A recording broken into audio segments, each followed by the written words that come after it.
हाय, आज मी गेले होते मंदिरामध्ये. हाय गाईज, आता ना दुपार झाली आहे. आज मला आईकडे जायला उशीर झाला. आई आणि अण्णा सकाळीच गेले होते आणि मग मी आवरून बसले होते कारण लाईट गेली होती आणि मला आईला भगर घेऊन जायचं होतं खायला.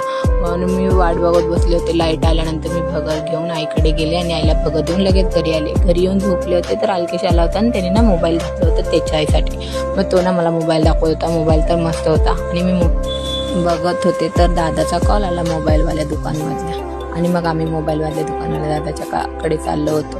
आणि गाईज मला ना गाडीवर फिरायला खूप आवडतं म्हणून मी त्याच्यासोबत गेले आणि मग आम्ही गेलो आणि तिथे जाऊन काहीच काम नव्हतं गाईज, फक्त स्टॅम्प मारायचं होतं. मग तिथे गेल्यावर पटापट स्टॅम्प मारला आणि अलकेशची फोटो पण काढली त्या दादानी. आणि त्यानंतर आम्ही घरी आल्यानंतर मी अलकेशला बोलले की मला ना बाहेर जायचं. मग तो बोलला रेडी हो, आपण जाऊन येऊ. म्हणजे आम्हाला ना मंदिरात जायचं होतं गाईज, माझा उपवास होता म्हणून. मग नंतर मी मंदिरात गेले तर खूपच गर्दी होती. मग फटाफट मंदिरात गेल्यानंतर दर्शन पण केलं आम्ही आणि ना गाईज टिक्का पण लावला होता. मला ना टिक्का लावायला खूप आवडतं. मग नंतर मी अलकेशला पण बोललो की तू पण लाव आणि आम्ही दोघांनी टिक्का लावला आणि आम्ही दोघं घरी यायला निघालो.